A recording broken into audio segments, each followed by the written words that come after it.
I have an incredible guest that I want to bring on, but before I do, I think I'm going to have a little vocabulary lesson. Let's go over, according to Oxford Dictionary, what it means to be essential. Essential is something that is absolutely necessary. They've been saying that meat and dairy industries are essential, but indeed, I live without meat and dairy. Almost 70 million people, it has been estimated. I've also seen estimations of 200 million people. So there are estimations of millions of people in China who live without meat and dairy. There are people all over Western Europe who live without meat and dairy. And there are vegans and vegetarians all over the United States who live without meat and dairy. And cultures that have been raised on rice and beans, et cetera, they have lived without meat and dairy their entire lives. So meat and dairy are indeed not essential. And in fact, they can take us backwards in terms of health. Meat specifically, I'm speaking of now, can be the cause of diabetes, obesity, high blood pressure, heart disease, of course. And then we've seen now, as we live through coronavirus, that eating meat and fostering a meat economy is indeed the genesis for meat-borne pandemics. Now we're in coronavirus right now, but it's by no means the first meat-borne pandemic. Ebola, mad cow disease, swine fever, Asian bird flu. We have had many of these diseases that when animals are kept in tight quarters, the disease bounces from animal to animal, and then it is zoonotic, so ultimately brought to humans. So it's increasingly disappointing to me that we not only confuse these industries, which are not essential, but then we bail them out to the tune of $16 billion when indeed we are throwing good money after bad money, because this industry that has kept us unhealthy and now is the cause of meat-borne pandemics, even though it did happen in China. I mean, we'll get to the definition of slaughterhouses in a minute, but we're bailing out companies that ultimately have been the cost of very expensive healthcare situations for us and keeps many Americans unhealthy. So I'm disappointed to learn about a $16 billion bailout for meat and dairy. That to me makes no economic sense, as we use our tax dollars for that, when ultimately meat and dairy does make us sick. And then we have to use our tax dollars again for that as we boost up the healthcare system. So it seems to me to be a ineffective business model. And then just one more definition here before we move on to today's show in full. A wet market is a slaughterhouse. That's what it is. It isn't some funky thing in a dark alley somewhere else in another country. It is a retail slaughterhouse. In a wet market, animals are killed and then sold to someone who takes that away with them right there and then. It is a retail slaughterhouse. So we have many slaughterhouses here in the United States. We have many retail slaughterhouses also here in the United States. So I just want to call a spade because we have no time to waste.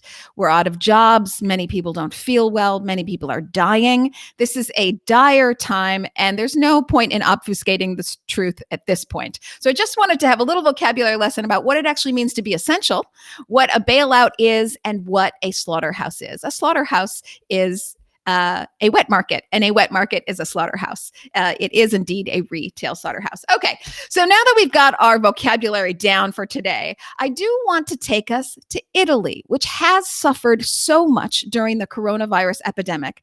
And one woman who's working with her factory in Italy, who's going to tell us about how she has built a luxury vegan shoe empire. I am thrilled to have Rebecca Mink with me here. Let me bring her on. Rebecca, you are going to pop on in just a minute. Thanks for being with me, Rebecca. I appreciate it. Thank you so much for having me. It's a delight to be here. So you have just, I think, the life I've always wanted to lead, maybe. You are a luxury shoe designer, and you are the founder and owner of Mink Shoes. Tell us about your story, how you came to ultimately be a part owner in an Italian shoe factory and really help to launch, or I'll say, bolster up the vegan luxury shoe brand market. Well, first I'll say by working very, very, very hard. It doesn't come easy, and it hasn't been an easy road. It started a very long time ago. It started when I was a little kid. I didn't want to eat meat, right? But the company itself started 20 years ago. Ah, 20 years ago, decades I of was, work. yes, I was working with celebrities. I was dressing them. I was a wardrobe stylist, and I was dressing these celebrities, and I was putting them in vegan everything and sustainable everything, except for when it came to the shoes. It was impossible. It was Oh, not something that I could do. I couldn't go to a, Payless shoe store or get a tennis shoe that's cute, hmm. or get some basic shoes that we might run around town as vegans at that time and wear. And we really didn't have any other options. So I was like, why can't it be done? Why can't it be done? Of course it can be done. But I didn't realize how difficult it was to make a shoe. Making shoes is a very complex thing. I mean, shoes are made of multiple components, and each component has a factory that itself runs and creates that component. So when we work with a couple different styles, we'll be working with like 60 different vendors Oh, and factories in Italy, all 100%. And it's really incredible to watch, each one of them. And so we grew out of, really kind of building something from nothing, which was an idea.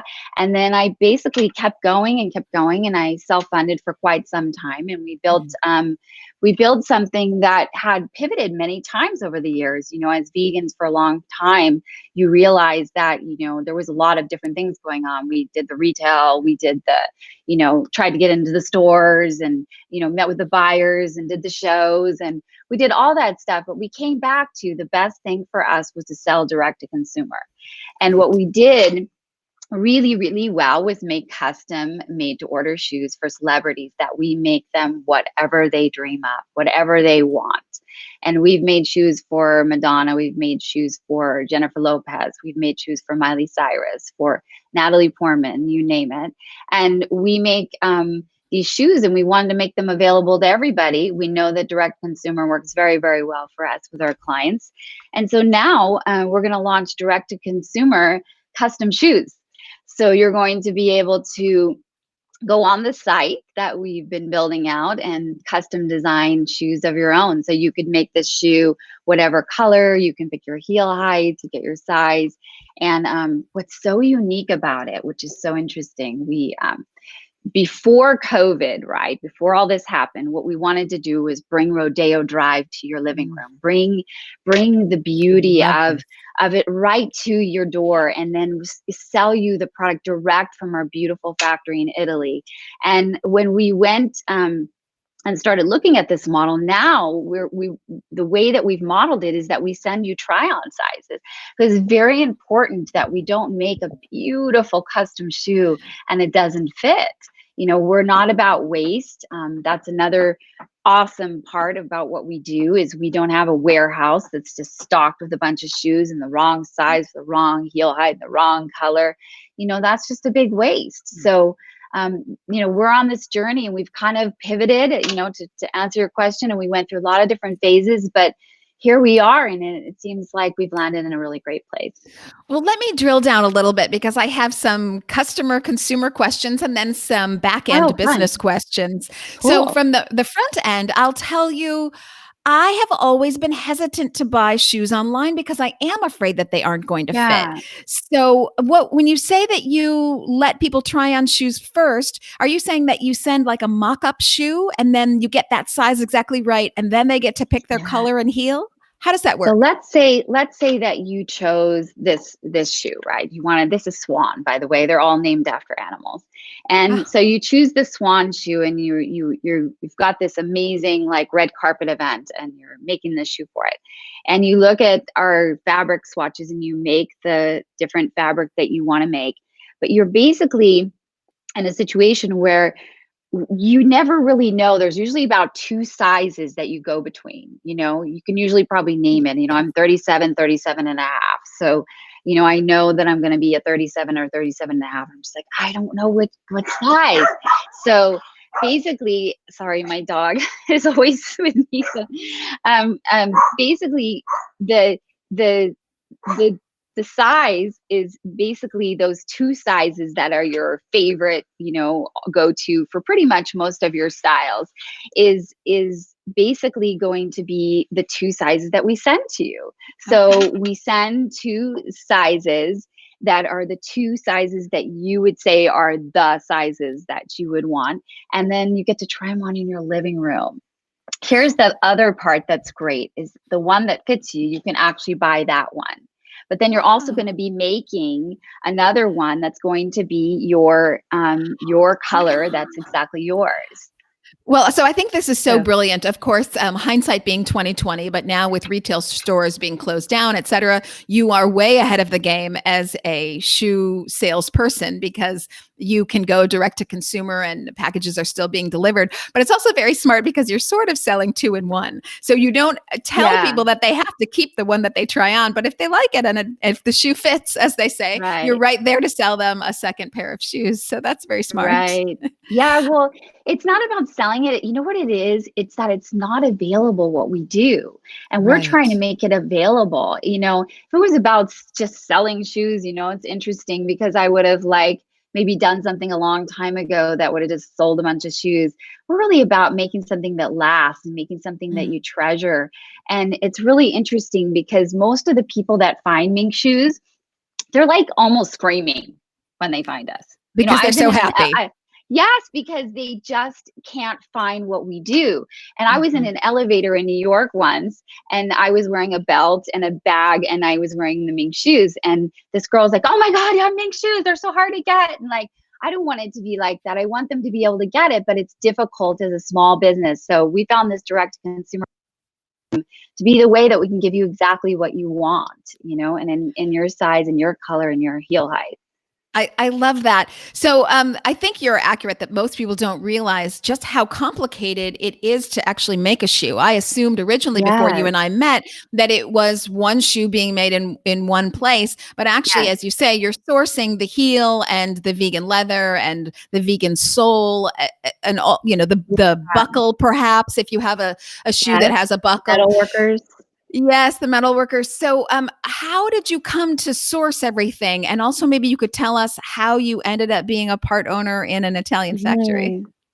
It's such a sweet, sweet story because 20 years ago when I went to Italy trying to make vegan shoes, number one, you know, they don't really just let anybody in the shoe industry, and they don't just let anyone in industries in Italy. And what we own, just to clarify up front, is the mounting factory where the magic happens. So that's where all of it comes together. So all of the 60 factories they're beautiful pieces that we've perfected with them over time and made to the perfect shape and the perfect size.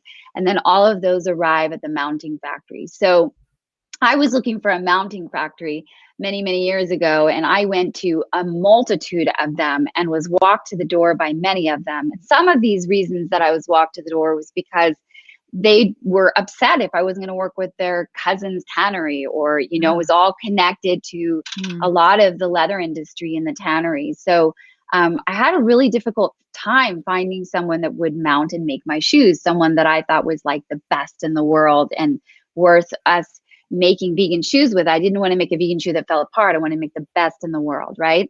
And so then I came upon this amazing woman, and her name is Mara. And Mara was just so intrigued and just so tired of making the same things. And she was just, she liked my designs and really wanted to work with me and make these shoes with me. And she struggled and worked with me very long and hard. I'm trying to figure out the right, you know, non-animal glues that were going to work, and creating a glue with her. The machines that we used for leather were very hot, and we had to find out the right temperatures.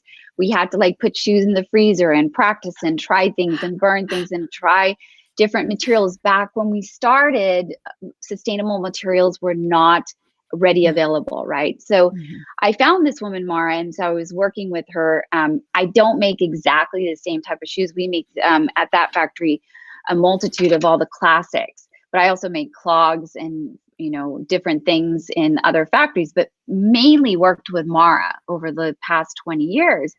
And then we got to this point where somebody in her factory was retiring, and many big brands wanted to come in and be a part of her factory. She makes Jimmy Choo, she makes Dolce Gabbana, she makes Christian Louboutin, she makes Chanel, she makes almost all their ballerinas every season. I mean, she's making Oh, all the heels, all the Dolce & Gabbana crazy heels, all the things you see on the runways, everything you can imagine. And so people were like, I want a piece, I want a piece. And she has a daughter, and her daughter is part of the factory. And she said, I want my daughter, Julia, and me, Mara, and Rebecca to have this factory together. I don't want some big brand to come in here and be all over, you know, the way that we run this. And she wants it to be vegan. She wants the whole factory to be vegan. She wants vegan products and luxury to be big enough that we can fill that whole factory vegan. And so Mink was just starting to get to this great level. We were doing collaborations, we took in our first investors, and we went for it, and we became partners. And it's a female-owned factory in Italy, and it's really incredible. We're in the shoe mafia, Mink, is what we say. Well, you've hit on so many important things here.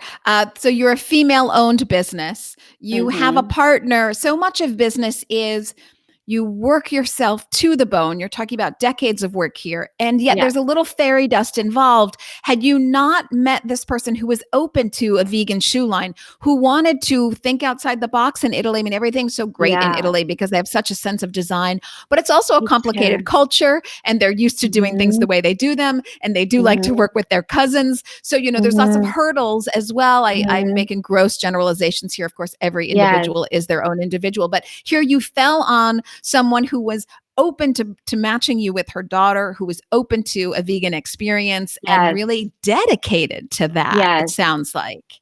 You know, some of the people in the factory are going vegan. It's so sweet, right? I mean, because I go there all the time and I bring them vegan treats and different things, and they just see the shoes the same way they see the leather shoes, and they're just so inspired. I mean, we're really a family. You know, I'm a family with the vendors I work with over there, and you know, they're really going through a hard time during this time. Can you share that with us? Because you have intimate knowledge of Italy right now and what they're going through and what it's like for them. Can you share that a bit? Well, it's really interesting because the artists and factories, which is what I work with, you know, they were one of the last to close, and they are just, I mean, the reason that I've worked in the Tuscan region, making my shoes in Italy and Tuscany, is that the hills of Tuscany are filled with the best shoe makers in the world. Really? All of the best shoes that are made that are on Rodeo Drive are made there. All of the components are made there, because a shoe is made up of a village of people. It creates a village of people. So all around the hills of Tuscany, there's these beautiful factories that are family run and family owned for 4 or 5 generations. And they are, I have to say, Mink is about the animals for me, but I have to say that, you know, it's neck and neck now. I feel like the people of Italy are, I'm getting emotional. The people of Italy are the best at what they do. It's so incredible. And they've been given all these new rules and regulations, and they are doing it. It's happy tears. It's so incredible to see what they can do. They are building shoes to the last minute in a way very safely with masks and gloves. And you have to think about what's interesting about the Italian culture in general. They're very touchy-feely, as we all know, right? But what's really interesting is that when they make things, they're even more so, right? Because the passion first. When you see them hold the shoes, and when you see them hold the components, when they're creating the components to make the components the way that they are, the way that they fit, and taking the time and the passion that it takes, they now have gloves on. Can you imagine? So and they don't get the tactile, and they're now they're really, really far from each other. So I'm just giving people a little bit of a glimpse. They're sanitizing the factories every single day. They're not open right now, by the way. So they're scheduled to be opening back up. But the artists and factories were the last to close. They will be the first to open because they are the strongest people. And you know what? It's not just because they want to make money. It's because they love what they do, and they love working with their hands, and they love making shoes with their hands. And what a beauty, you know, to think that they just want to get back to work because they love what they do. And there's not a lot of people in the world that can say that. So the shoe industry is very hardworking.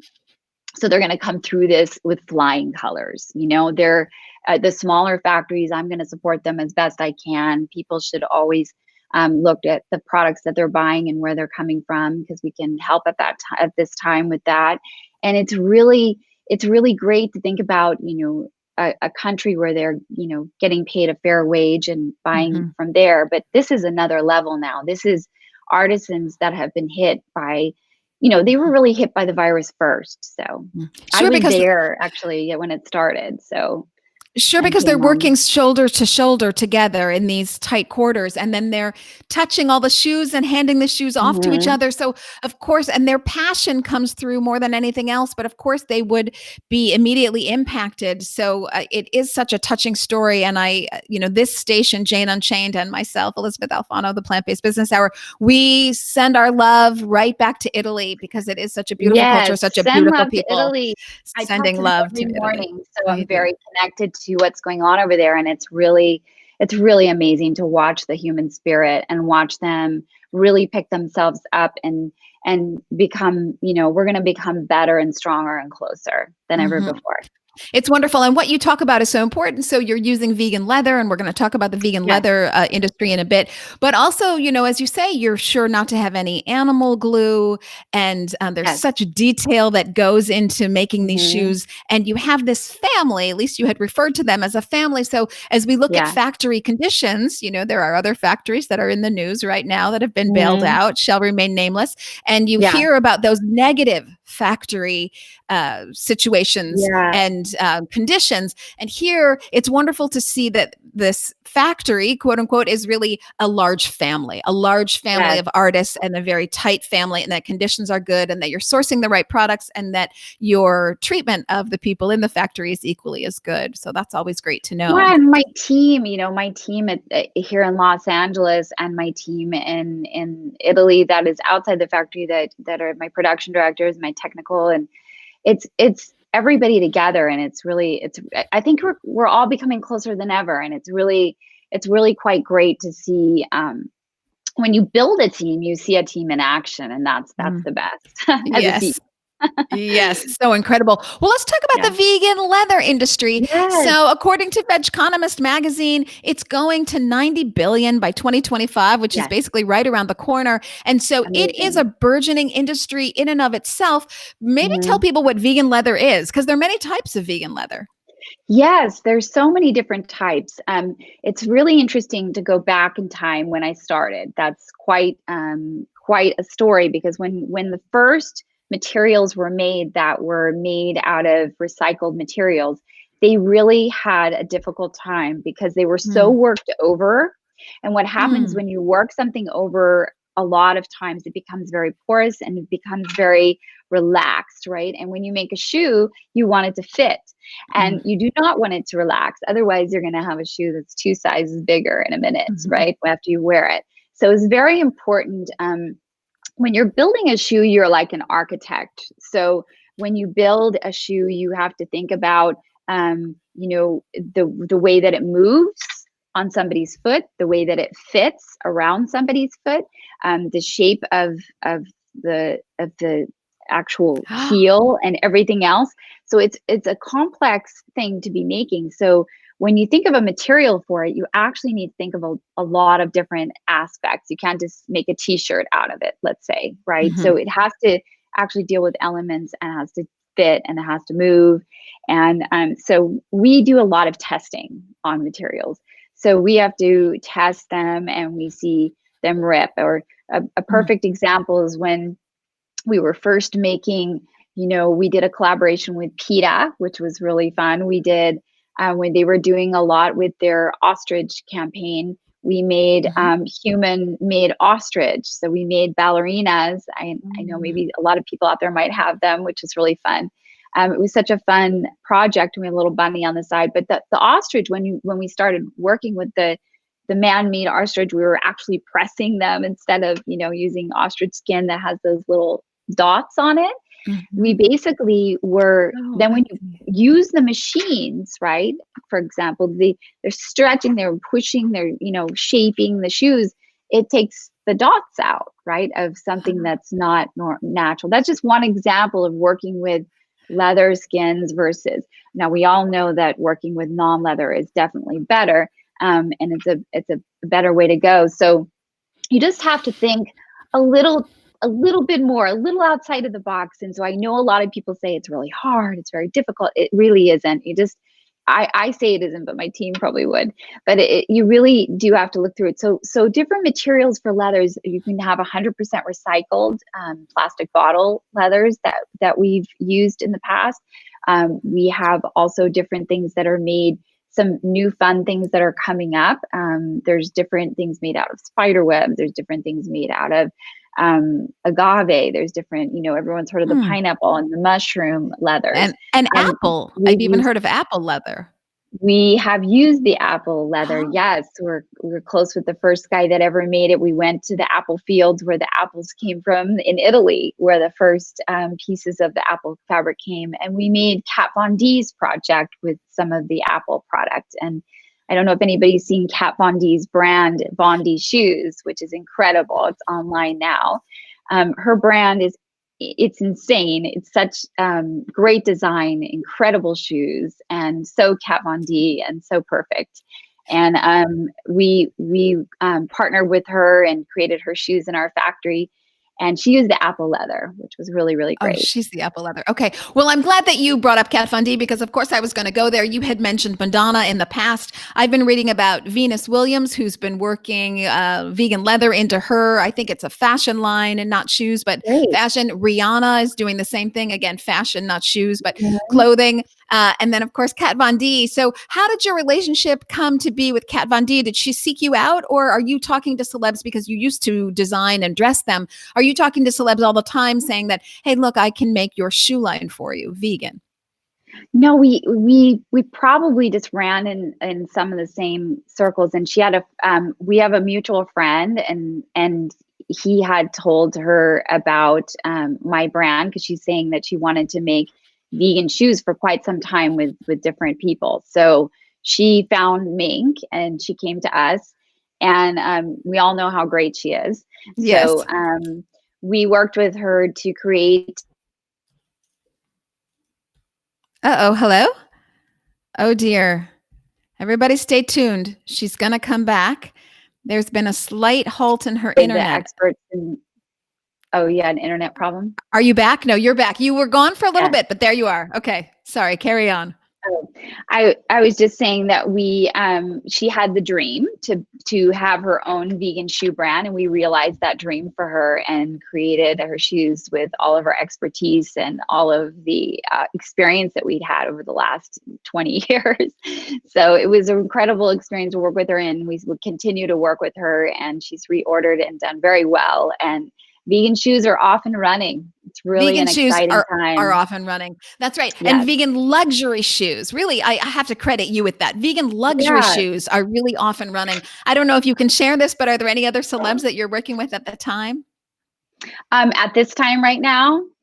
Well, right now, we were working with a lot of collaborations that we're kind of like holding for one moment. So I'll be able to talk very soon about them. What we're really excited about is launching that custom so that we can allow people around the entire world. People are begging us for it, but we've had some time to really make sure that we do it right. It's how we came up with the try-on size. We've been practicing making some for different people, for brides that were begging brides that were like, I have to have one of your shoes. And we would just try it out to try to figure out, how's the best way. So we're going to offer lots of features. So that's really what's exciting. And we've spent a lot of time focusing on a lot of different collaborations. And we're really about Mink right now because it's such an exciting time to grow this custom business. But we'll always continue to work with collaborations with these amazing people like Kat Von D and our community, the vegan community. Well, it's so exciting because I think a dream that a lot of people have in the back of their head is that they always wanted to design their own shoes. They don't necessarily Yeah. want to be a shoe designer or work in a shoe factory or, commit their life to it as you have, as you say, over the past 2 decades, but they always want to do their own shoe. And so Yes. I'm going to try this out myself because I've been dying to get a pair Yay, of Minks great. on my body. I've been dying to wear them and try them Fantastic. out. And so I'm going to go through the process for everybody and I'm going to report back. So I'll just, how do I start? Tell me, how do I start to get my Well, own we custom haven't shoes? launched it yet. We Oh, you right haven't? now have a boutique online so that you can go online and buy the product of what we have stocked. And we're phasing into the model of having the custom boutique online. We've built the entire website. It's awesome. It's testing. It's in beta. And we're getting past that phase now. So we're just, we're looking for the factories to be open again very, very soon. And then we'll be able to pick the launch date and go. But we're definitely looking for very soon. And everything's ready. We had a little pandemic in the middle right now. Sure, of course. But it actually, it's only slowed us down a little bit. It gave us a lot of time to really make sure we're ready and raring to go when we get out the gate. Well, I can't wait for that. So I'm going to hold you to it and let me know as soon as that happens. And I will be out there getting my own custom shoes and talking to it. We're all excited about it. Yeah. Yes, and we I bet. have wanted so desperately to give what we give to all the celebrity clients, to everyone all around the world. But what happens is it takes a lot, they would pay the price for different projects they would be doing, but it's extremely expensive. And it also takes a long time. And it's a long process. And we wanted to kind of, create a new way where we could give you, these awesome classic styles and you can kind of adjust them to make them yours. That's so fantastic. Let's give everybody the website. Of course, it's minkshoes.com. You can see it online on the ticker that's going by there. Is that going to be the exact same link for the custom boutique? Yeah, right now there's just a holding page in the custom boutique area. And we're always on Instagram, very active at Mink Shoes on Instagram. Okay, so everybody got your marching orders. Go to @Mink Shoes. I'm wondering, because you're going direct to consumer, does this? I want to be careful of my words here. With a luxury brand, of course, the quality is what you're paying for, and that is clearly evident here. But does it become less expensive for the final consumer because there isn't really the middleman? Yeah, it does. Actually, it does. I've been spending a lot of time thinking about this actually recently, because what we're looking at now after what's happened in the world is that people are looking to buy things that are relevant for them. There's something that means something, not a novelty, right? So luxury has really now taken a new world beginning where it's not about the novelty and it's not about, some of these brands would like burn fabrics every season because they could never use them again, and crazy stuff that will never be again, hopefully anyway, because it just now feels like the wrong thing to do. What we've done is gone straight into action and using the fabrics that we have, and we've always been that way. So there's been no change for us. And every single part of our company, we've always worked virtual. So it was no change for us. We've secured production because we part own a factory. So there's no issues for us. So we've got some great decision making on our side to really have grown our business in this way. So it's really working out. It's wonderful. Again, hindsight being 2020, but so many of the decisions you made early on are really helping you now, as you can't count on other business outlets really being there for you, of course, because we're in this strange pandemic. So the fact that you've got so many things under your umbrella, like sourcing and owning your own factory and going direct to customer as soon as this pandemic lightens up. So you are way ahead of the game. Maybe you can give startups and entrepreneurs, not just fashion designers, but entrepreneurs in general, some tips of advice, maybe things you learned over the decades and what you would tell people to get started. Like you, for example, were self-financing. Is that one of the recommendations that you would do? But that, along with other recommendations, what tips do you have for startups? Well, it is just that. It is giving everything, right? It got to the point over certain parts of my life where it's like, well, I didn't buy a house. I didn't do this. I was just like, mink, right? I was so hyper focused. I would say the one thing that I always go to give people advice that I think is the best advice if you're starting a company is to please don't start a company if you are not like deeply, deeply in love with what you're going to be doing, because it is so difficult to run a business. And I thought I was going to make beautiful shoes, and I was tough enough and resilient enough to turn this into a kick-ass business, but it's not an easy road.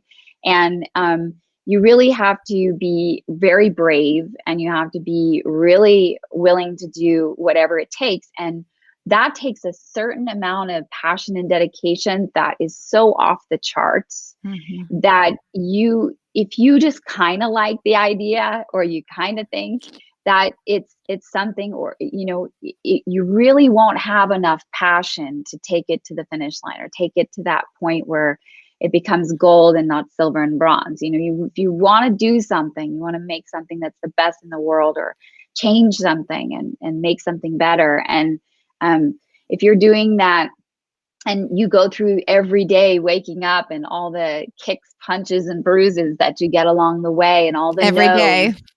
I mean, when I first started is the perfect example, because I first hit the problems with the factories. They didn't want to work with me. The second problem I hit was the buyers. After I took all this time to make shoes, the buyers were like, "What, vegan shoes?" And then, I went to, different things over and over, and you have several things that don't work before you get to where you finally find the right combination, which is where we are now. So it's just a journey, and you really need to be ready to be on it. It's so true. Passion is really a resource that you can harness. It is a resource like anything else, like your time, your energy, and your money. Let's talk a little bit about that. So in the beginning, you self-financed. So of course, you must have saved your pennies for quite a while. It's not like you just walked out the door and said, "Oh, I'm just going to use this week's paycheck and use that to finance my business." I did that. Oh, you did. Just walked out the door and said, "I'm going to use this week's paycheck," because you have to be that dumb at the time.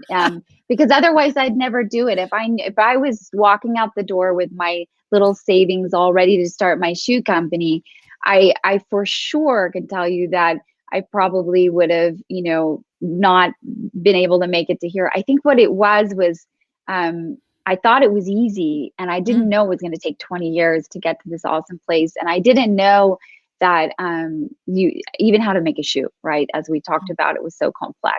So it was such an interesting journey to go on, to really go through all of that.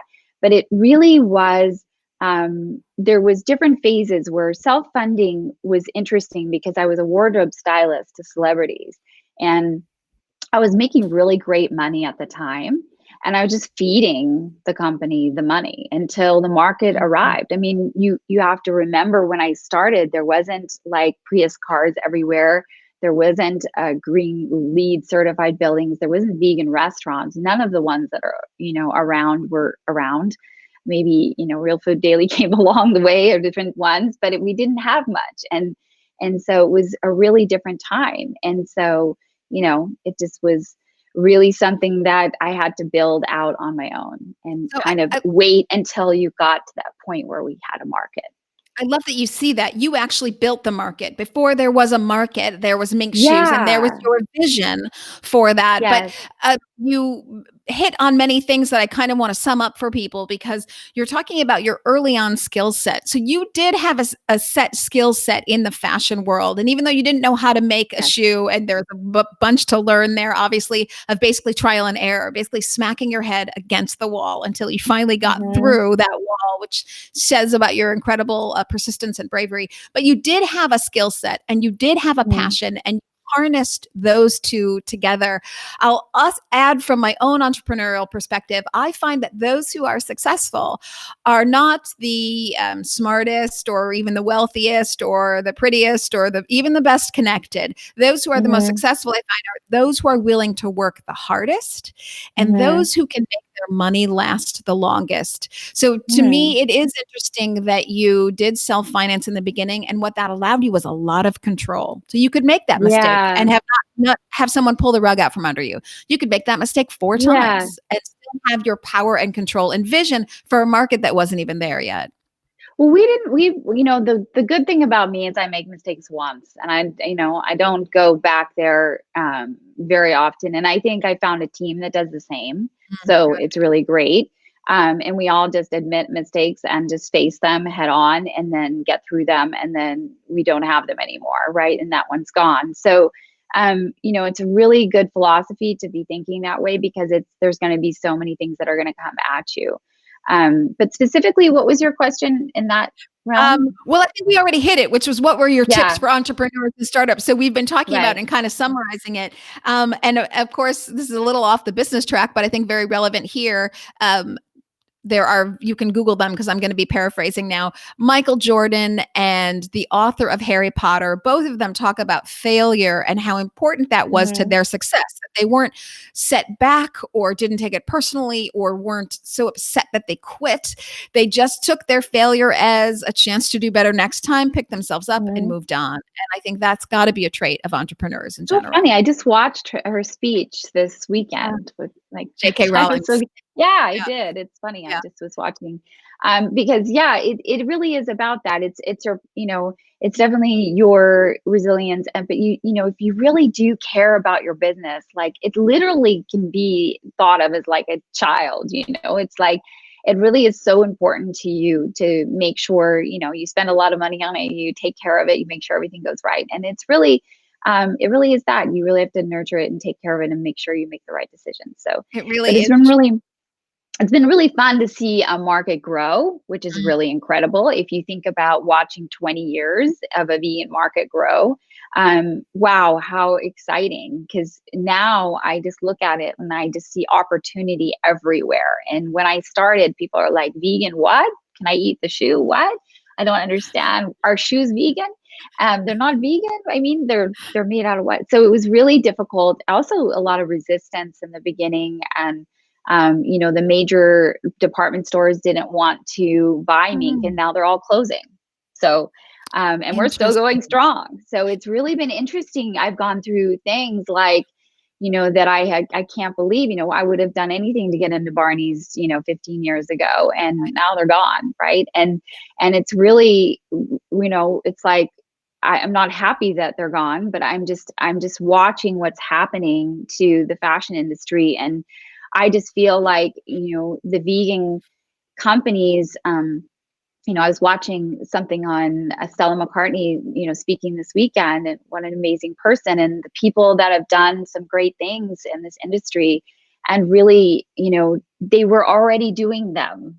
So there's not a lot of change for us. Like Stella McCartney was like me already, using the fabric that she had in the, what fabric do we have left from last season? It doesn't matter. If we can make something cool out of it, we're even more creative, even better, and that's what's so great about the fabrics we're launching custom with, because they're fabrics that we've gathered over years that are just incredible. So we're offering them to everyone. Yes, I find times like these actually, encourage creativity. Yeah, it does. It really does. And that's what I really want to get out of this, because we're all in it. And, everybody's smart working from home in Italy and here now, but it's going to start opening back up, and we're going to get ready for that. And we've been ready for that. I'm sorry. Yes. You're right. Sorry. I don't know what that was. Sorry. It's okay. Yes, it's usually me doing that. I actually do think that the businesses that are weathering the storm, when COVID-19 actually lifts, they're going to be stronger than ever. Yes. I think. Yeah, that's what it is about too, me. Uh-oh. You froze up on my screen. I don't know if viewers can see her. Come back. You're frozen. Oh yeah, I was frozen and you were frozen, but now you're back. Oh. We've been really careful company. We've been making sure that we've been on track and, not on the wrong track. And I think that if you've been, a lot of those companies that are going to have difficult time right now, were, maybe deeply in debt or different things. So we're really excited about what we can do. And, I feel, we're making masks and different things that are in the interim. You should look at our Instagram, look out for that. We should have some awesome masks coming up next month. We're looking to perfect something really special, and some surprises about that. And we're just never going to stop, and we're just going to continue to make beautiful things. And one thing I'd like to just mention, just back on Tuscany in Italy, when we also make belts and bags and wallets, and you've been showing the bag as well. What's interesting is that I talked about this village. It takes a village to create a shoe, but that whole area, what it has done, all Florence, what we know it for is leather goods, right? So Right. Florence is known for leather goods. So The what we center have of it. done, we've got 20-year contacts with the best belt makers, the best wallet makers, the best bag makers, and the best shoe makers. So what we have done is we've been able to access these beautiful artisans that are the best in the world at making belts, right? And make them for Gucci or whatever else, right? And they make them vegan for us. And they, they're so amazing that we've taken this whole culture of this beautiful leather industry of Florence and flipped it over to making it a non-leather option. So I'm so really happy to quite hear exciting. that, because anybody who has traveled to Florence knows that it really Yes. is a leather center. And it's one of the ways that they promote themselves. And it's a very big Mm-hmm. tourist industry to go to Florence and buy leather. And so it's Yes. so inspiring to me that you are taking that centuries Mm-hmm. old Yes. village And they're tradition. so sweet. When we first work with them, let's just say, we're working with someone and we say, okay, it's going to be non-leather, eco glitter, da, da, da. And they're like, what? Eco And glitter. they first are like, we can't do it. We can't do it. We can't do it. And then I'm like, just try, And so then they work with the fabrics, they go through some trials and errors, and they figure things out, and then they make it, and they come to us and they say, look what we made. And they're so excited that they can make an eco product that isn't made with leather. We have a faux fur boot factory that we work with that specializes in faux fur boots, because they flip them inside out, right? That there's a special machine. So we work with a special factory for that. And when we work with this special factory to flip the boots, this is a factory that works with real fur. And it's a factory of generations old. And the son is vegetarian and the daughter is vegan. And Really? they want to make non-fur boots, and their heart breaks when they have to work on fur and different things. So they're phasing it out, and this is what's happening all around that region as well. And we're a big part of that, because when we started, they thought I was crazy, and now we're placing orders and making things happen and showing them that we really believed in them, and we really believed in making a vegan product. This really is the important point, I think, to take away about those considering starting a small business. You really do change the world. Your business really can affect, just like Mink Shoes here, which is affecting centuries old leather industry in Florence. And I mean, you're backed by millennials, of course, who want to see the world change. And as you mentioned, some of the younger generation in this fur factory wants things to change. They're already vegan. So you are with the sign of the times, if you will, but you started it decades ago, helping turn the Titanic. So it's just so inspirational for me to hear that story about turning leather. And, we think of animals, of course, for leather and fur, but it's also the environmental damage. If you've ever been near a tannery, the smell, we haven't even gone there. The god awful smell and chemicals that come off of a tannery. It's just, I have a great story about that. We have, I won't name the name of the designer brand, but we have someone that works with a very, very big designer brand. And she is this amazing, shoemaker that works with the production, she's a production director in this big company. And she came to me and Mink, and she said, I really want to work with you guys. And one of the first things she told me why she sought us out and wanted to work with us is because when she goes to work in the tanneries for this designer, the smell gets in her nose and her mouth and her eyes, and she has this smell for 5 days that she can't get out of her body. This is just a human experience of someone just working for a few hours, maybe there. That's not somebody that's actually working there all day long. So every day. um, Yes. and It is then such a yeah, toxic situation that it's, again, really inspirational to see how, just not for animals, but also for the environment, things are changing and that people in Italy want to change. So we don't have too much time left, but I'm going to ask you a couple exit questions and you can share your okay. expertise and your personal perspective. So, what do you predict for the vegan leather, or we can just say vegan shoe? It's up to you. You can answer either way. What are your predictions for the vegan leather, vegan shoe market? What are we going to see, let's say, in the next 5 years? Where's it going? Well, I think that what I want to happen is for Mink to have tons of fellow vegan shoe brands. Mm. We also produce other people's vegan shoe brands, so we're excited about helping them grow their brand. So we're really excited about that option and seeing there be more options. There's plenty of room for all of us. We all have different styles. We can fill the shelves with vegan shoes, and get as many vegan shoe brands as we can out there, because it's really never been the mission of Mink to just build our own brand as we build Cap on D's and other shoes for other brands. It's always been the mission for Mink for us to be focused on shifting the paradigm of the way people think about leather versus non-leather, right? So they think a leather shoe is like, this is gorgeous, and a non-leather shoe is cheap and not great. So we wanted to change the way people think and put that option on the shelf. So that's what we're out to do. So I would hope to see a lot more. And then the vegan leather, we're going to actually start creating some of our own. So keep an eye on our Instagram, because we were working on with some amazing fabric mills we've been working with 20 years. And that's why I was in Italy in February when COVID hit. We were in the north of Italy, literally by everything. I was with my whole team, and we woke up the next day and the first cases were there right next to us. And we were sourcing some beautiful fabrics for Mink brand and Bondi brand, for us to get some sustainable, beautiful things moving. And Mink is going to make some fun new fabrics, and we're going to create some things that have never been done before. Invent. Okay. So we're all going to go to minkshoes.com. We know that. And we are anticipating the arrival of the custom boutique, because I can't wait to get my own custom made shoes by Mink for sure. So what do you wish you knew 10 years ago that you know now? I mean, most people say, oh, they wish they went vegan earlier. So, that aside, what do you wish you knew 10 years ago that you know now? The first thing that comes to mind, that if I'm completely honest, is that managing people is part of a business, which is really interesting.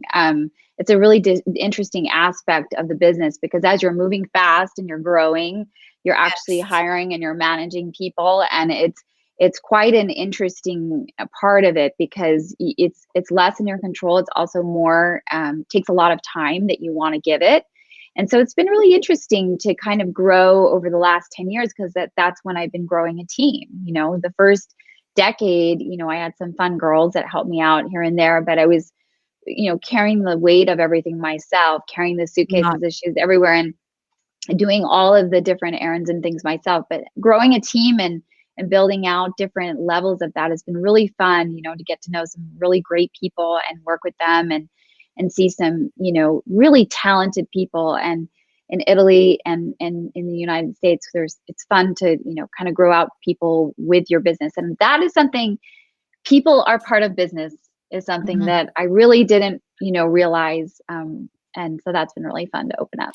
Yeah. And it's a critical part of business. It's very hard. It's actually impossible to grow if you don't take on employees, but you have to have the right employees who understand the mission. You have to be willing to train them. You have to be willing to invest in them. It is a very tricky equation, because it is expensive, yet you can't really grow without them. And so it's hard. It's a very distinct skill set to be able to manage and grow a team.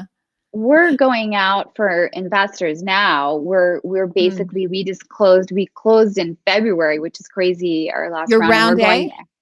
Our seed round. Now we're going out for Series A. And so we're really excited about this next phase. And we're completely prepped and ready, and don't feel anything close, like slowing us down at all. So, so we're ready to keep going and continue this, this ride of making vegan shoes available worldwide, and making it a shoe that lasts, and making it one that, not only investors want to invest in, but the clients want to invest in, so they can keep the shoe and, and wear it for a very long time and Yes, treasure not it. disposable, right? Not something that's Yeah. obsolete with every season.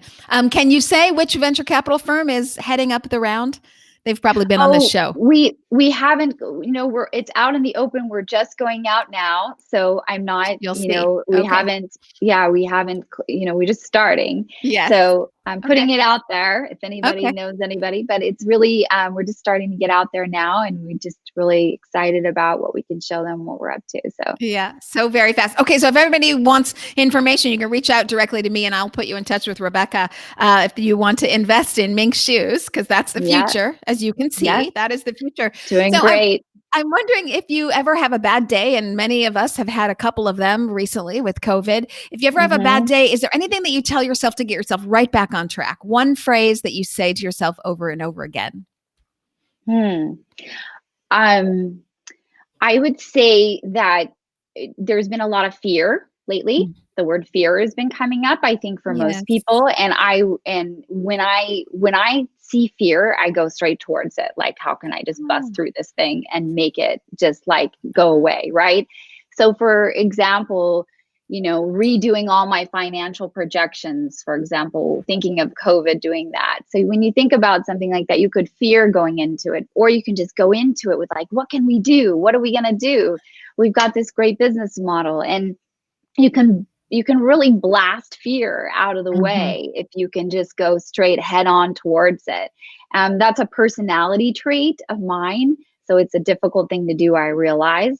But definitely find that to be something that works for me, because I mean, you can either sit in the fear, right? And I'm the type of person that wakes up most days, like pretty much every day, very happy, very excited, very ready to go, right?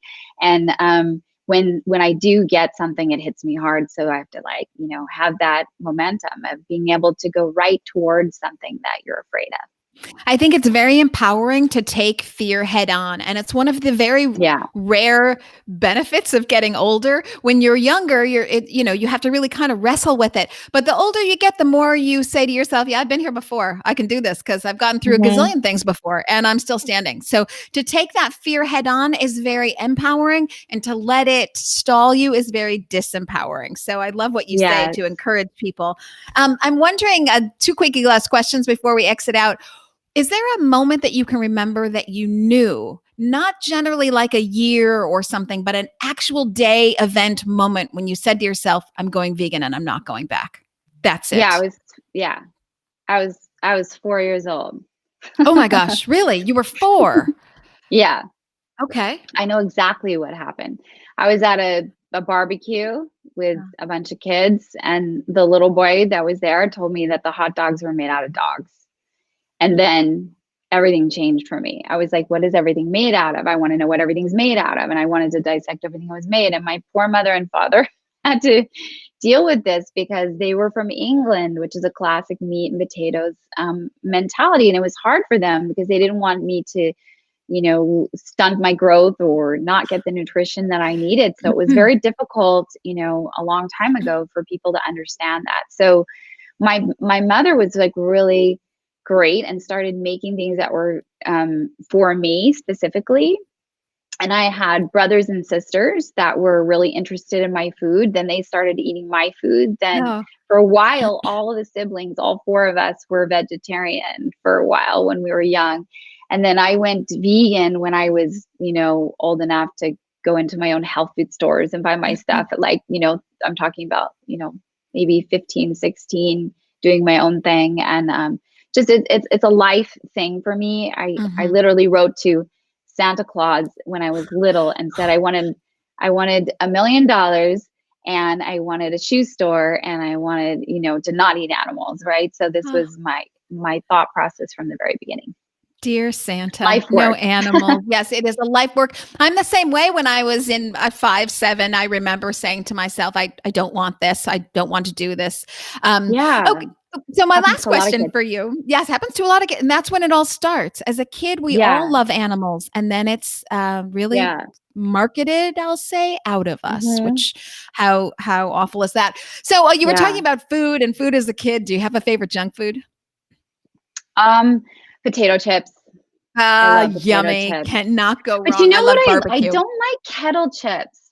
I like Really? potato chips. You know, the Okay. classic old potato chips, which, those are my favorite. I think you find them more in Europe than you do here. Here you find a lot of kettle chips. So Mhm. I'm really into potato chips. My team knows that. Like the first few days I get to Italy, I'm like, oh, I can't eat anything yet because I'm upside down. She's frozen, but I think she's coming back. Hold on tight, folks.